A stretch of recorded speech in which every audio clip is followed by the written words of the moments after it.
My husband Brian is incredibly driven. His move from a regional branch to the headquarters where I work seems fueled by a fervent desire to ascend the corporate ladder and amass wealth. Initially, this ambition made me wary of him.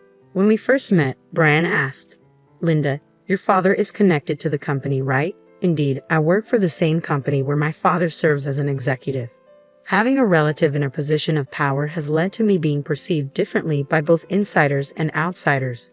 However, time and again, I've proven my value through my skills and performance. Strangely, my assertive nature seems well suited for this environment. Despite my initial suspicions, Brian, with his charm and motivation, was a refreshing change from the typical office talkers. Collaborating with him was enjoyable. He was always proactive. Gradually, I found myself drawn to him. Brian proposed, declaring, "With you, Linda, I can give my all in both work and home. I believe we can make a great couple. Will you marry me?" My response was cautious. "Are you sure? I can become so absorbed in work that I may neglect you. We're both career-oriented, and our time at home may be less than conventional. But we trust each other, and we enjoy our moments together." Despite our reservations, we were happy. However, this spring brought an unexpected twist. Brian was to be transferred alone to another regional branch. He was deeply disappointed, and I felt it was unfair, considering we were newlyweds. But I heard it was a critical assignment that could lead to a promotion, and he should return to headquarters in about a year. Thanks to today's technology, we can video call via computer or smartphone. We spend less time together anyway, so managing feelings of loneliness and distance seemed possible.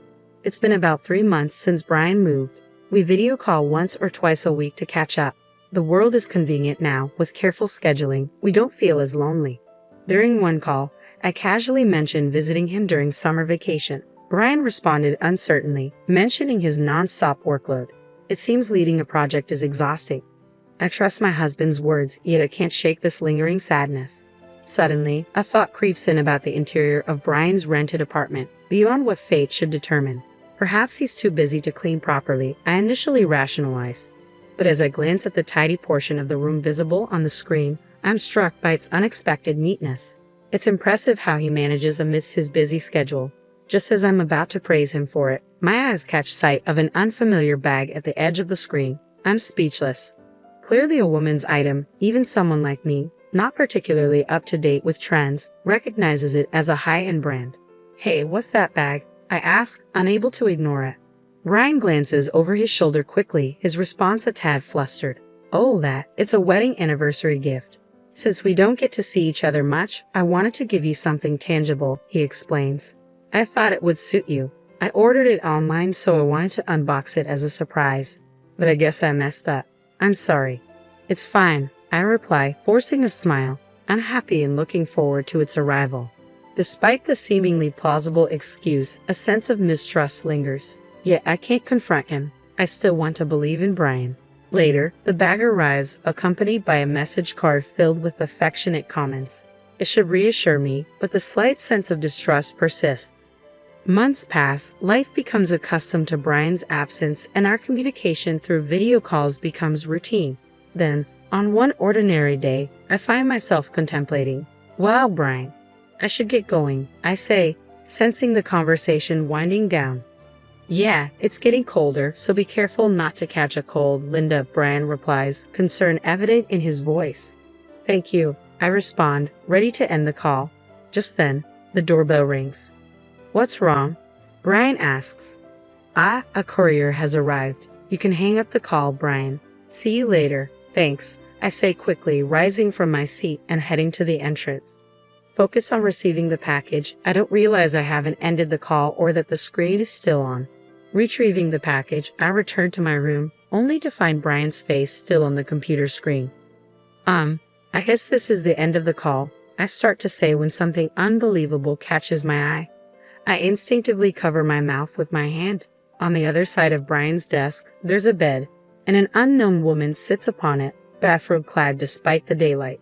Even more shocking, the same bag I received as an anniversary present lies beneath the bed. Memories of a long-forgotten suspicion resurface. Brian had indeed brought another woman into his apartment, not just once or twice. She seems completely at ease, playing with her smartphone. "You seem to be having so much fun chatting with your wife," the woman says, a mocking cackle in her voice, unaware that I'm listening. That might be true, but she's not here now, Brian replies, a grin on his face. You're such a jerk, the woman retorts.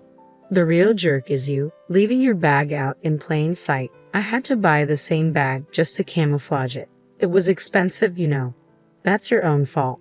It's a shame that a luxury item like that is wasted on her. She has no sense of fashion. As they continue their banter, I can't bear to watch any longer. I shut down the computer, unable to put my feelings into words.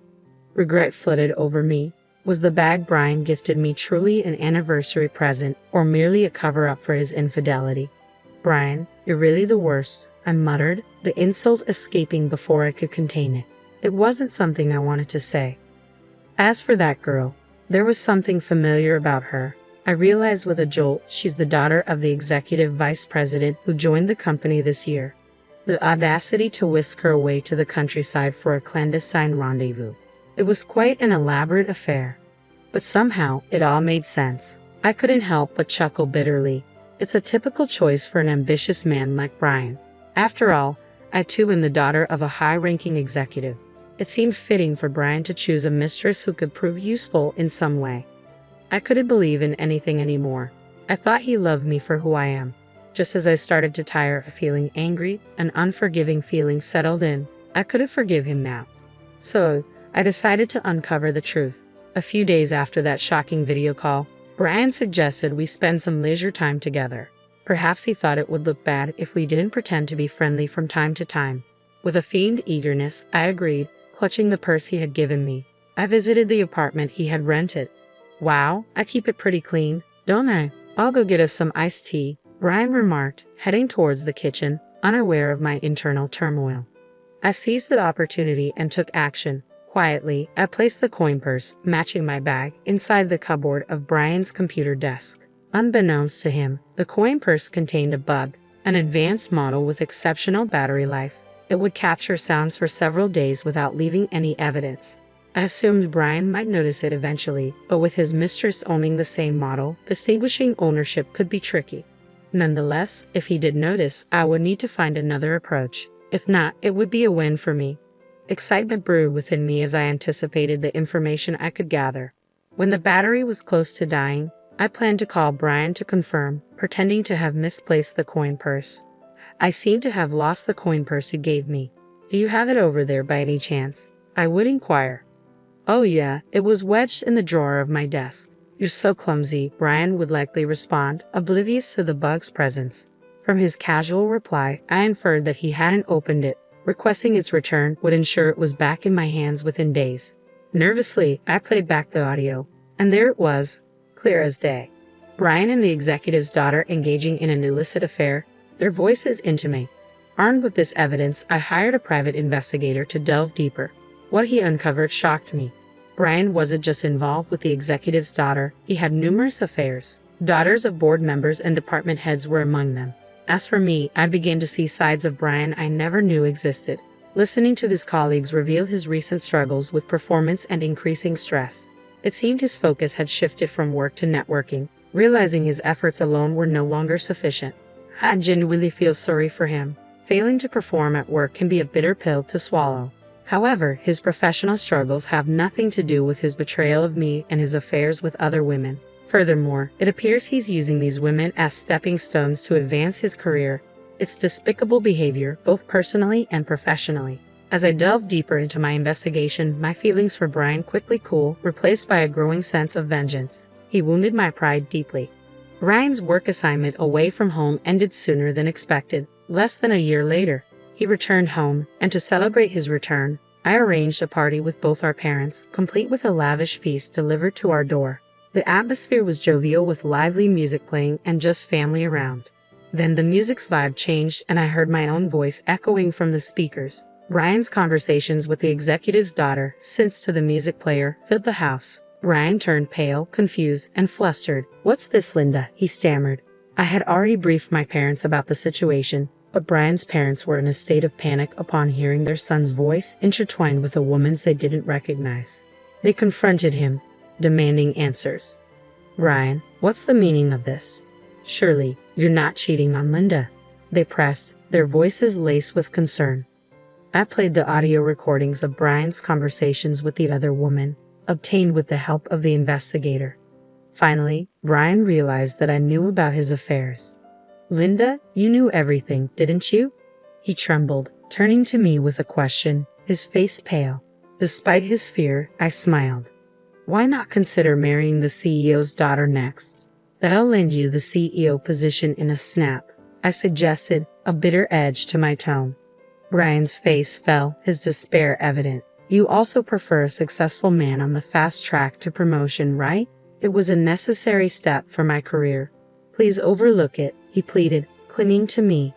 "But what about us? Is our marriage just a step towards your success?" I challenged, my voice tinged with hurt. "No, that's not it at all," Brian insisted, though his words seemed forced. "You're special."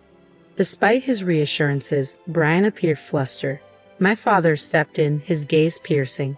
"Brian, did you approach my daughter to take advantage of my position? Tell us the truth."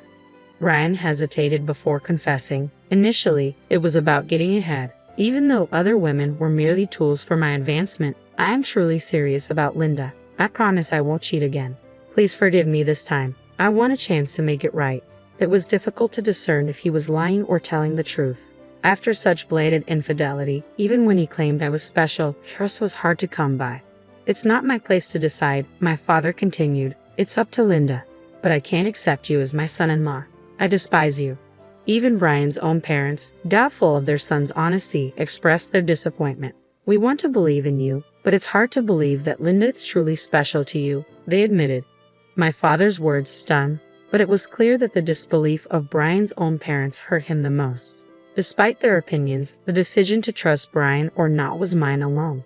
In the end, I chose honesty about my feelings. I can't trust a man who has repeatedly lied to me, deceived me, and even ridiculed me with another woman.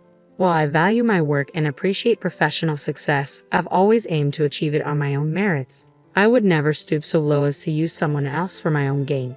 But I'm telling you that you're different. Why are you abandoning me? We're married, aren't we?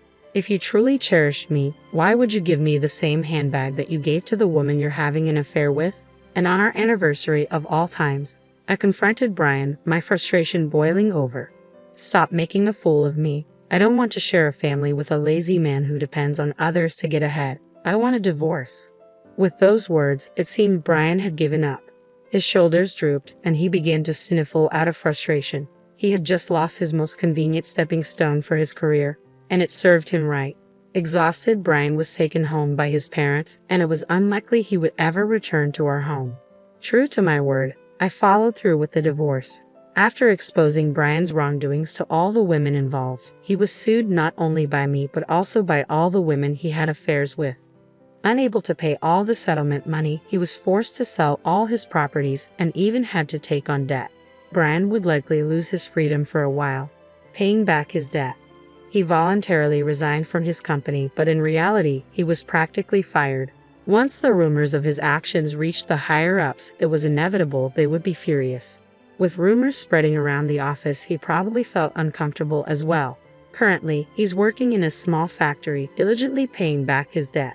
His parents came to apologize and told me about his situation. As for me, I have no intentions of ever meeting him again. Of course, I received alimony from Brian.